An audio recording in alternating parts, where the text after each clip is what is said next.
entah karya dalam jenis apapun, dalam bentuk apapun, saran aku ya berani keluar. Karena sayang banget kalian spend waktu, spend uang dan lain-lain kalau cuma untuk kalian nikmati sendiri di rumah. Ya walaupun kalian nggak mau menjualnya, setidaknya ada orang lain yang bisa menikmati karya itu. Mungkin dengan karya itu ada orang lain yang bisa terhibur, atau bisa ada orang lain yang bisa terobati. Kita nggak pernah tahu kan Bang, eksistensi sebuah karya itu bisa bantu apa aja di dunia ini kan.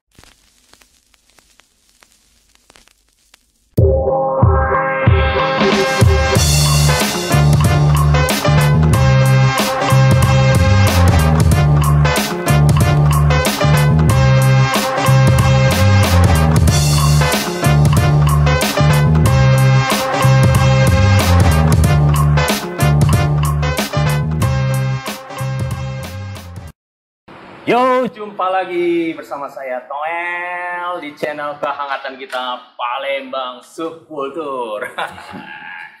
Sore hari ini kita berada di apa nih, Yayasan IBA ya? Iya. Yayasan IBA. Saya lupa jalannya. Pokoknya kalian yang di Palembang pasti tahu lah IBA di mana ya. Ini berada di gedung kuliahnya lah ya, kampusnya yang di lantai 2 di depan ya. Ini di belakang nih. Bagian belakang. Jadi sore hari ini kita ngadirin CS kita nih. CS kita seorang visual artis asli dari Palembang ya. Cuman nanti kita ulik-ulik lebih dalam apa aja sih yang dia lakuin bisa di Palembang nih. Yes, yang lagi ini nih on fire nih. Jadi please welcome buat teman kita Adit Baik. Halo Bang. Apa kabar Adit? Baik Bang. Baik ya. Baik. Nah jadi kita ulik tentang ya profesi Adit sebagai visual artist ya. Kita manggil visual artist ya. Oke. Dia orisinil Palembang nih. Ya benar banget ya? Bang. Oke. Dit, cuman dari namanya nih. Apa benar nih ada baiknya kayak gitu? Bisa ceritain nggak? Kenalin dulu nih. Oke, aku sebenarnya bukan Adit Baik Bang, itu nama panggung aja. Oke. Karena kayaknya untuk dikenal seseorang itu harus ada ini ya. Feng Shui. Hal yang bukan hal yang bisa menarik perhatian orang lain gitu. Menurut aku dengan kepribadianku yang kayak gini, Adit Baik itu udah paling cocok sama. Karena penilaian teman-teman aku baik banget gitu Bang. Serius? Ya gitu. Minta duitnya. Nanti ya Bang habis ini. Oke. Mungkin ya kalau misalnya kawan-kawan yang sudah sering nongkrong lah ya. Ya, ya biar kita tahu lah ya. Semoga kata-kata baiknya ini. Itu ya, termasuk itu juga Bang. Biar jadi doa untuk diri sendiri. Oke, gitu. Ya. Emang sengaja dikasih itu buat sendiri apa orang yang ngasih? Buat sendiri, sendiri ya. Dulu kan sempet di Jogja itu namanya bukan Adit Baik, Adit MADP, singkatan dari Muhammad Aditya Dwi Putra.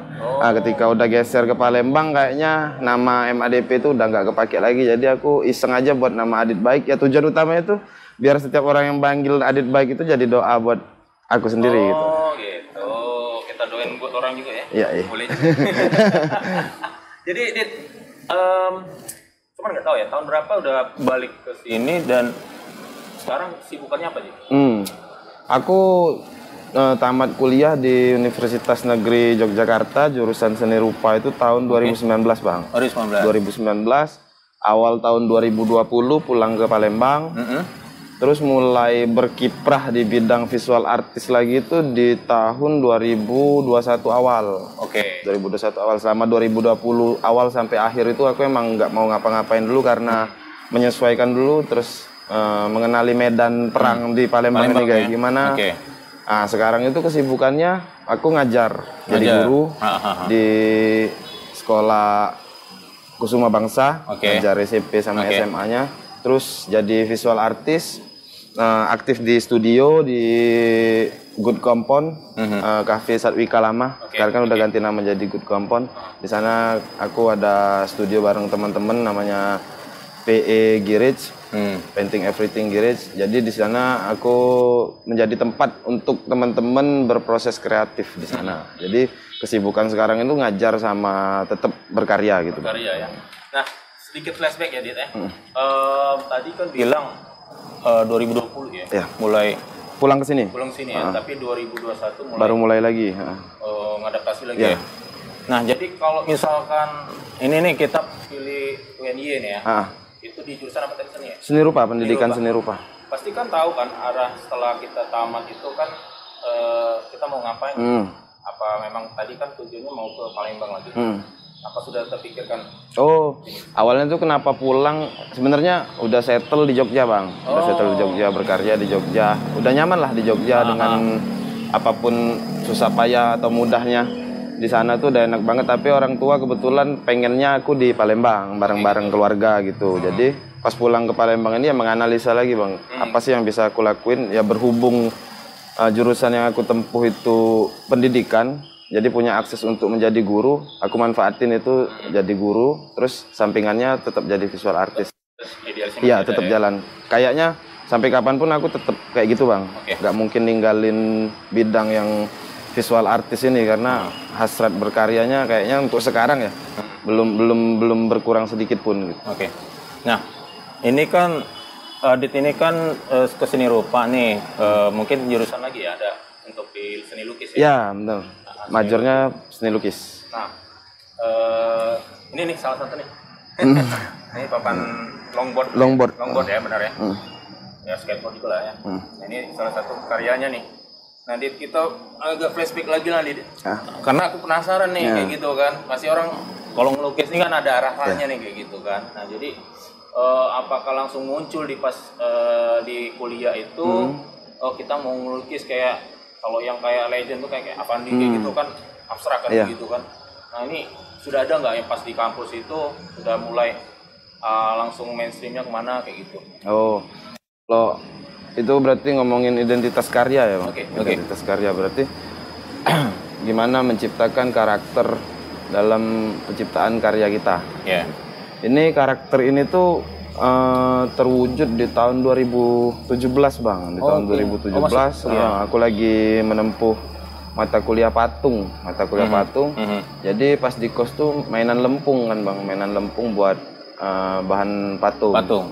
Pas itu juga pada saat 2017 itu aku juga mempelajari tentang teori gambaran anak. Jadi setiap anak tuh mempunyai arti-arti di setiap umurnya. Jadi gambaran-gambaran anak itu bakal memiliki arti dilihat dari umur-umurnya. Misalnya dari 4 sampai 6 tahun itu usia prabagan, lagi egois-egoisnya. Nah, di situ aku tertarik untuk mendalami naivisme atau gaya gambar anak untuk menjadi karakter lukisan aku, karena perpaduan dari gambaran anak terus dikasih volume, Bang. Karena aku lagi main lempung itu kan gambaran anak, aku tiru bentuknya yang tangannya kecil sebelah, kepalanya besar, terus matanya besar sebelah. Nah, itu aku coba kasih volume pakai lempung. Terus divisualkan di media 2 dimensi gitu. Lempung tanah liat ya? Tanah liat. Untuk matung. Terus kalau masalah tadi kan lebih ke anak-anak nih. Naivisme. Masih ada apa tuh sumber lah ya. Maksudnya kita influence-nya kemana kayak gitu? Biasanya kan kayak gitu kan? Kalau influence tuh sebenarnya nggak ada ya, Bang. Nggak ada, maksudnya tuh waktu di Jogja dulu kan memang disodori influence yang banyak banget. Kita tuh nyari cocoknya di mana. Nah, kebetulan itu emang perpaduan dari kedalaman ilmu yang satu patung sama mempelajari tentang gambaran anak ya. Jadi aku coba kombinasiin buat jadi suatu karakter karya visual. Kalau untuk sekarang ketika karya ini sudah ada, sudah banyak aku nyiptain karya dengan karakter ini, baru ketahuan tuh ternyata banyak nih seniman lokal maupun interlokal yang karyanya tuh mirip-mirip sama karakter aku. Emang kayaknya di dunia ini sudah nggak ada lagi yang namanya autentik diri kita sendiri tuh, karena pasti yang lain tuh udah ada yang mirip karena kemajuan media juga, yang kemajuan teknologi, kemajuan informasi. Jadi persilangan karakter-karakter itu kayaknya bakal ketemu juga, tetap ketemu juga ya. Karena sudah banyak juga kan pelaku seni visual ini, lokal maupun interlokal, banyak banget kan, Bang, yang melukis sekarang. Tapi ada ya pasti ya? Ada. Setiap karakter itu kayaknya pasti ada yang mirip gitu. Mirip ya? Kayaknya. Itu statement dari aku pribadi. Jadi ya biasa kalau aku nilai ini, kalau versiku ya, ini kan dari sisi warna segala macam, arsiran segala macam nih kan memang tidak selengkap untuk kayak organ-organ kayak gitu. Ya benar. Tapi memang keceriaan ya tampilan kuliah ya keceriaan. Ya beberapa seniman luar kayak mungkin Andy Warhol, terus Jean Michael Basquiat ya. Terus jadi gini Bang, aku cerita dikit nggak? Oke, nggak apa-apa. Biar edukasi juga. Jadi di dunia seni rupa itu yang aku pelajari ya Bang, yang aku pelajari di dunia seni rupa ada namanya filsuf-filsuf yang menciptakan aliran-aliran di dalam seni rupa, pemikir-pemikir zaman dahulu kayak Plato, Aristoteles. Nah, di dalam seni rupa ini ada dua bidang, ada dua orang pemikir-pemikir zaman dahulu yang statementnya itu berbeda. Kayak Plato itu, dia berstatement seni lukis atau seni rupa itu akan diakui eksistensinya ketika seorang seniman menggambarkan buah anggur dan seekor burung bisa hinggap di sana dan tertipu. Kalau itu ternyata lukisan, bukan dikira burung itu anggur asli, tapi ternyata itu lukisan. Nah, seniman akan diakui eksistensinya ketika dia sudah bisa membuat karya seperti itu. Nah, akan tetapi si Plato ini, si filsuf Plato ini mempunyai anak murid namanya Aristoteles. Nah, tapi kalau bagi Aristoteles statementnya itu seni rupa atau seni lukis itu adalah sesuatu yang kita tangkap dengan indera penglihatan kita lalu diekspresikan dengan kreativitas kita. Jadi Plato dan Aristoteles itu berbeda pendapat tentang seni. Sebenarnya sama-sama benar itu Bang, tapi beda bidang aja. Nah, aku tuh di bidang Aristotelian itu. Jadi yang memang mendalami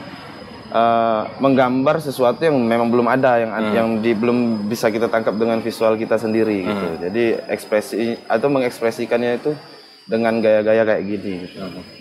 Nah, kalau yang bicara sudah terus di Palembang 2021 penyesuaian adaptasi Palembang untuk apa tuh mulai beraktivitas seni lagi. Nah, terus tiba-tiba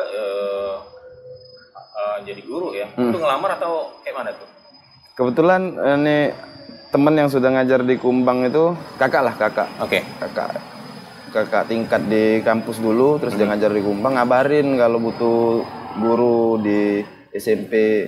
Kumbang. SMP ya? Awalnya SMP Bang. Ternyata dapat bagian juga ngajar di SMA beberapa kelas kayak gitu. Itu tahun 2021. Itu kebetulan langsung ngelamar, dites, terus alhamdulillah lulus gitu. Jurusannya apa sih itu? Di Kumbang mata pelajaran seni budaya, ininya seni rupa. Seni rupa gambar. Dia kan ada seni musiknya juga. Aku kebetulan di seni rupanya Bang. Terus memang nggak apa-apa menjadi guru? Biasanya kan kadang-kadang ada orangnya yang bisa, wah aku bisa menjadi seorang guru untuk mengajarkan. Kadang-kadang nggak bisa mengajarkan, tapi cuman hanya berkreasi aja sendiri kayak gitu. Nah itu sebenarnya aku tuh pas di Jogja dulu nggak pernah kepikiran bakal jadi guru Bang, nggak pernah kepikiran. PPL aja pas kuliah nggak pernah datang. Tapi ada di suatu titik aku pulang ke Palembang, emang nggak tahu mau ngapain. Kayak aku tuh punya rasa tanggung jawab aja Bang, kayak aku tuh punya rasa tanggung jawab untuk membagi ilmu-ilmu yang sudah aku dapetin selama kuliah gitu. Kebetulan kan orang tua juga dua-duanya guru Bang. Kebetulan dua-duanya guru, jadi mungkin ada keturunan lah ya Bang. Rasa ingin berbagi ilmu itu. Jadi pas 2021 itu aku tuh sebenarnya anti banget yang namanya profesi guru nih Bang. Aku pengennya ngelukis full time artis dan lain-lain. Tapi bagi aku ternyata setelah aku jalanin profesi sebagai guru ini ya ternyata menjadi guru itu adalah menjadi seniman juga. Karyanya anak-anak kita. Gitu. Anak-anak murid kita itu ya sebagai karya kita, sebagai media kita untuk mengeksplor seni sejauh mana gitu. Begitu Bang. Tapi kalau untuk respon mereka setelah kita ajarin versi kita ini responnya gimana? Ya sejauh yang aku jalanin ini sudah hampir 3 tahun ya Bang, sudah hampir 3 tahun ngajar di Kumbang dengan tingkatan yang berbeda-beda. Ya seni rupa itu selalu dapat tempat khusus untuk di hati anak-anak. Tapi emang interestnya, gimana cara membuat anak-anak untuk mau belajar seni rupa, apalagi khususnya anak-anak yang emang dari SD atau dari kecil itu udah nggak pernah gambar, dia fokusnya ke bidang matematika, IPA dan lain-lain. Nah, itu kan tugas kita sebagai guru untuk membuat mereka tuh menjadi tertarik juga kayak Bang untuk ngimbangin otak kanan kiri ya. Itu. Ya susahnya itu paling ya kalau lagi banyak kerjaan atau masalah di luar, terus kita kan kalau ngajar itu mau tidak mau harus tetap senyum ya Bang, di depan anak-anak. Setiap hari itu berpuluh-puluh anak kita harus tetap senyum, harus pakai topeng. Nah, ada di titik yang kalau lagi capek kayak gitu. Tapi ada juga momen dimana mengajar itu adalah sebagai media untuk apa ya, hiburan lah untuk ya? ngeliat dalam satu kelas itu aja ada 30 karakter anak yang berbeda yang harus aku pahami kan. Jadi itu jadi tantangan aku aja Bang. Aku anggapnya itu tantangan setiap harinya. Bangun tidur itu jadi tantangan aku, jadi tantangan terus pokoknya. Gitu ya. Menurut aku kalau aku stay nyaman di bidang visual artis, sudah fokus di jadi full time artis, ya nggak salah juga orang-orang yang kayak gitu. Tapi untuk aku pribadi kayaknya sayang banget di umur yang kayak gini aku nggak nyobain tantangan-tantangan yang baru gitu. Ya harus disiplin administrasi, disiplin pakaian, kerapian, cara ngomong dan lain-lain. Nah, kayaknya itu jadi tantangan aku ketika jadi guru. Tapi ketika aku di luar ya aku jadi diri aku sendiri, Bang, nggak mikirin perasaan orang lain dan lain-lain. Tapi ketika jadi guru aku tetap megang teguh prinsip-prinsip khusus itu kan. Di sana full time nggak? Kalau sekarang kebetulan aku memang nggak full time, part time ya? Datang pas ada jam ngajarnya aja. Nah, di jam-jam kosong itu aku manfaatin untuk visual artisnya. Jadi seminggu itu dibagi Bang, 3 hari 3 hari, 3 hari visual artis, 3 hari jadi guru. Jadi di sekolah nah jadi ini pertanyaannya, berarti kan penyampaian kita, pengajaran kita untuk melukis ya ke anak-anak sekolah itu kan bisa jadi parameter lah ya. Nah, jadi apakah kita sukses menyampaikan lukisan kita kan, dan juga di luar sekolah seperti itu kan. Nah, kira-kira yang sudah mengadaptasi ke Palembang itu sudah sampai nggak kira-kira untuk kita ajarin sama membuat ekosistem itulah di Palembang. Itu yang lagi aku usahakan Bang. Kalau mau dibilang berhasil atau tidaknya belum bisa jadi tolak ukur Bang sekarang. Tapi untuk progres udah ada kemajuan. Kayak sekarang udah ada studio yang open studio kayak di Good Compone itu kan, PEG itu kami tuh nyediain tools art tools. Jadi orang itu bisa datang terus bayar tergantung dengan kanvas yang mau dibelinya. Di sana sudah ada cat, di sana sudah ada kuas, mereka bayar, karya bisa dibawa pulang gitu. Jadi bisa melukis atau menggambar di dalam studio itu. Nah, itu termasuk progres aku untuk menghidupkan ekosistem seni rupa yang ada di Palembang, karena kayaknya ya sedikit banyaknya aku kenal Bang dengan seniman-seniman terdahulu yang ada di Palembang. Ya aku nggak nyalahin mereka kenapa seni rupa di Palembang ini gini aja. Kayaknya emang metode untuk melakukan aktivitas seni rupa di Palembang ini sangat berbeda dengan apa yang kita lakukan di Jawa, Jakarta, Jogja atau Bandung. Yang sudah terbentuk ya. Ekosistem sudah terbentuk, kita tinggal buat karya sebaik-baik mungkin aja. Kalau di Palembang ini karya udah baik pun ya belum cukup Bang, karena sebagai artis kita nggak mungkin dong buat karya terus nggak ada goalsnya mau kemana. Entah itu dipamerin, entah itu dijual, entah itu diproduksi dalam merchandise atau apapun kan. Nah, yang kayak gitu tuh sebenarnya tinggal analisa artisnya masing-masing ya Bang. Kalau aku ngelihat sih ya Palembang ini ada potensi untuk maju di bidang visual artis, tapi dengan present atau penyajian yang berbeda dengan apa yang aku lakuin di Jogja dulu. Kalau di Jogja dulu aku enak aja Bang, tinggal buat karya, pameran, ya respon orang tuh udah natural, datang nonton gitu. Tapi kalau di Palembang tuh enggak. Kita harus membentuk pasar kita sendiri, membentuk gimmick kita sendiri biar membuat orang lain tertarik. Karena visual artis ini kan pertunjukan yang kalau orang nggak ngerti itu ya membosankan gitu. Bener kan Bang? Tapi tergantung penyajian kita. Gimana caranya menyajikan karya seni rupa itu bisa membuat orang lain tuh tertarik gitu. Nah, sampai lagi dia ya. Jadi terlepas dari apa tuh dia komersil atau idealis, kita buat ekosistem itu kan. Nah terus ya kalau masalah hasil karya itu tadi goalnya kemana ya memang sih kalau bisa dihargai ya, untuk mengapresiasikan ya mungkin dengan harga lah ya, seperti itu. Dan itu tingkatannya udah jadi kalau saya pikir tuh. Nah, ada nggak tingkat kesulitan yang lain kira-kira untuk visual artis di Palembang? Iya.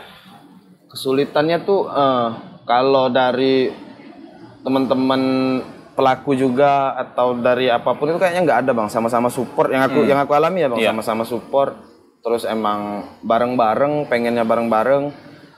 Yang kesulitannya itu ini kalau menjadi visual artist di sini tuh bahan bang. Kalau aku pribadi lebih ke bahan. Kalau yang masalah lain-lain tuh kayak galeri nggak ada atau nggak ada pembeli, kayaknya nggak masalah ya bang. Kayaknya itu tergantung senimannya ya bang. Di sini tuh yang pasti dan itu emang settle ya bahan. Kita susah nyari kanvas, kita susah nyari tukang kayu yang bisa buat figura sama spandram untuk kanvas. Kita susah nyari cat yang artist grade untuk lukis gitu. Susah lah pokoknya. Kita harus ngirim terus dari Jawa. Nah untuk menjadi artis itu kan kalau mau restock kayak gitu kan repot ya bang. Nah gitu. Karena kalau mau ngomongin kesulitan kan banyak tuh keluhan dari teman-teman yang mau lebih dulu di sini. Susah jual karya dengan gaya sendiri kayak karakter kayak gini. Orang tuh susah lah bang. Kecuali di Palembang ini orang beli jasa mural gitu lah. Itu mungkin lebih mudah lah ketimbang jual karya dengan karakter kita sendiri, dengan identitas kita sendiri. Nah, sepengalaman aku di tahun 2023 kemarin pameran tunggal di Satwika. Itu aku mamerin 12 karya bang. 12 karya yang aku pamerin, dari 12 itu ada 8 karya yang laku. Laku ya? Aku tuh nggak pernah expect kalau karya aku bakalan laku di Palembang ini bang. Aku cuma berharap ya dari 12 karya itu 2 aja yang laku udah. Aku udah lega banget gitu. Dengan harga yang sangat aku papas ketika harga aku di Jogja sama di Palembang bang. Aku papas habis karena ya memang nggak bisa kita paksain juga. Sudut pandang orang, mindset orang di sini itu sama di sana kan beda kan bang, kita harus menyesuaikan itu. Gitu. Jadi kemarin itu sempat laku 8, berarti aku menyimpulkan ya sebenarnya kalau present kita benar tentang karya kita, terus penempatan waktu, posisi dan lain-lain pas, dan rezekinya juga ada, tetap bisa kok bang di sini tuh. Kesulitannya itu tadi cuma bahan, untuk di yang lain-lain tuh. Tapi sebelum kita buat pameran pasti ada persiapan lah ya. Ya mungkin bisa dibilang apa? Manajemen ya? Ya, manajemen karya. Nah, apakah ini harus ya, wajib ya? Jadi buat ada kawan-kawan yang mulai mau diapresiasikan dan dihargai kayak gitu kan, caranya gimana sih untuk apa? Target dari pasarnya itu sendiri itu? Ya kalau emang ada teman-teman yang karyanya udah banyak, terus emang pengen banget karyanya ini nggak disimpan di kamar aja dan lain-lain. Aku mau banget bang sebenarnya sharing ke mereka tuh kalau memang mereka mau datang terus ngobrol sama aku pengen banget sebenarnya membantu teman-teman yang bingung nih mau pameran tuh di mana, terus izinnya kayak gimana dengan kafe itu. Langsung aja ke aku nggak apa-apa bang, aku mau banget bantu yang kayak gitu.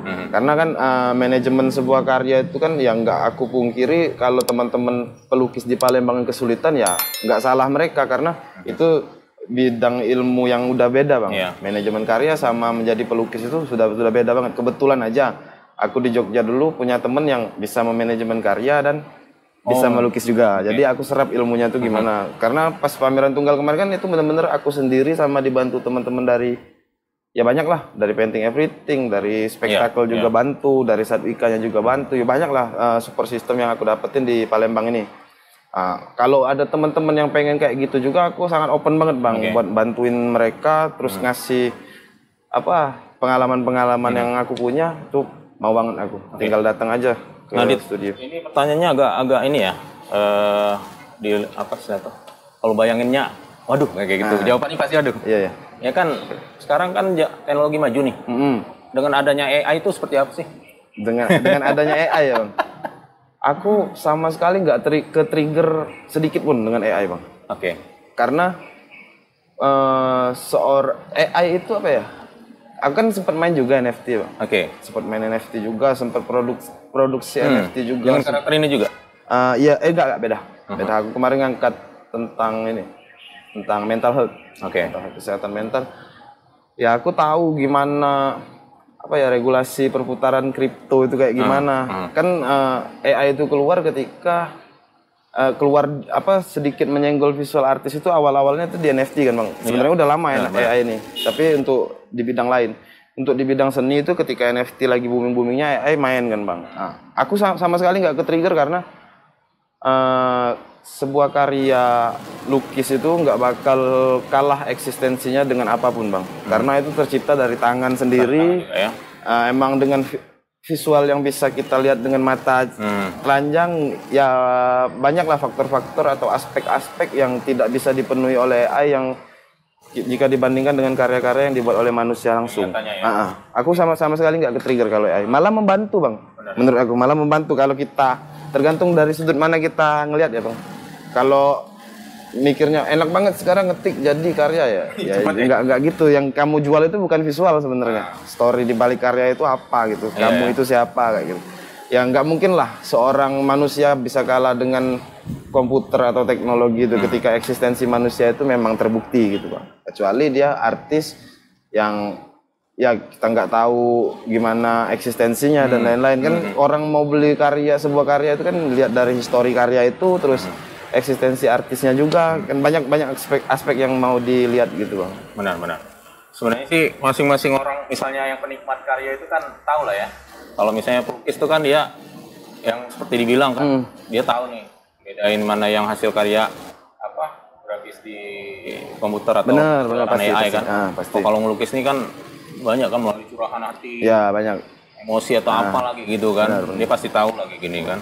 Pasti kelihatan lah bedanya kayak gini nih. Yang saya rasain kelihatan beda gitu. Ya, tergantung tadi, Bang, mindsetnya.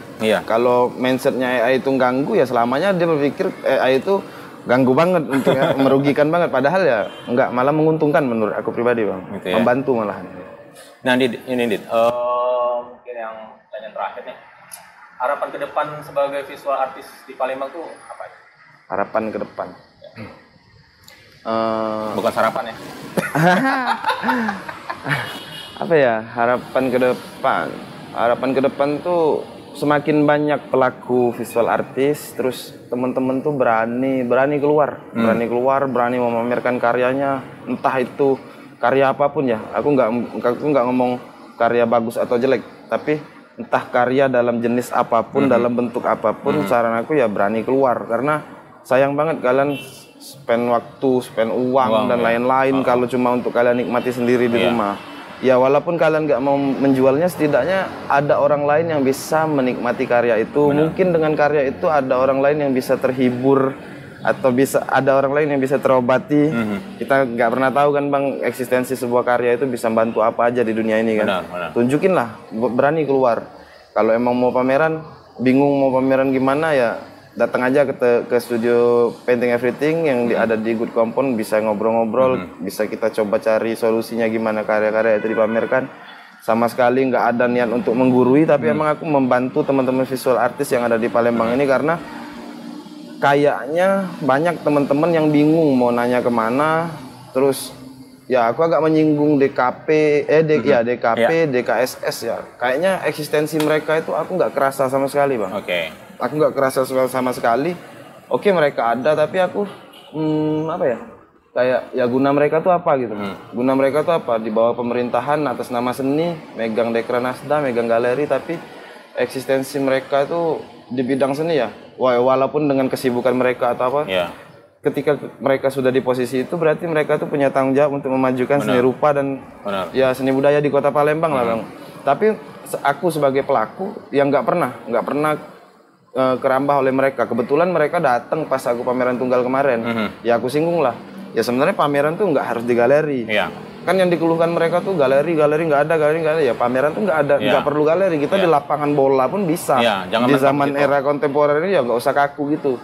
Jadi emang termasuk harapan juga nih, Bang. Kayak DKP, DKSS itu sebenarnya sangat berguna untuk teman-teman yang kayak kata Bang Toel tadi, yang bingung karya mau gimana. Sangat berguna jikalau mereka itu profesional di bidangnya, Bang. Tapi selama 3 tahun aku aktif di visual artis di Palembang ini, sama sekali aku nggak ngerasa efek dari DKP, DKSS. Ya aku nggak peduli siapa yang ada di dalam sana, nggak peduli juga apa gerakannya, tapi mereka pure nggak membantu apapun yang dilakukan oleh seniman-seniman muda di Palembang ini. Termasuk juga di pendidikan seni juga mereka ya nggak terlalu membantu banget. Kayaknya kalau dibayar baru cepet kayaknya, gitu. Ini memang keluhan dari dulu Bang. Ya, masalah ini dimasukin Bang Toel apa enggak. Aku agak sensitif dengan DKP, dengan DKSS, eksistensi mereka tuh di Palembang ini kok wah parah banget gitu loh. Orang lain nggak usah dicontoh. Kalau memang kalian udah dapet posisi itu dan punya tanggung jawab di situ, ya ayo gas bareng-bareng gitu, rangkul anak muda gitu, permudah jalannya untuk jadi seniman, permudah jalannya untuk melestarikan budaya. Jangan diampet-ampet gini, kami mau gerak jadi susah. Yang nggak menyusahkan maksudnya, tolonglah dipermudah gitu, karena mereka kan memiliki akses gitu. Oke. Sudah banyak yang kita ngobrol ini. Ya mungkin dari saya mungkin ya tetap kreatif lah ya. Tetap berkreasi dari pelaku seni-seni apa aja lah ya. Jadi dan juga ya sharing-sharing meskipun hanya ada beberapa tempat lah ya, yang kayak kadang kita kan selalu nyuarain tempat-tempat seperti Adit bilang kan mau dia di mana aja kayak gitu. Ya tetap konsisten lah, pastinya konsisten ya. Pasti ada efek-efeknya lah. Orang pasti apresiasi lah dari hal tersebut. Nah jadi thank you Dit sudah ngobrol-ngobrolnya. Aman. Seperti namanya kan Adit Baik nih. Kapan nih buat saya nih? Ini udah ada yang beli. Oh udah dibeli. Oke Dit, terima kasih waktunya. Oke Bang. Jangan lupa subscribe, comment, like, and share. Adit Baik Painting Everything. Smoke,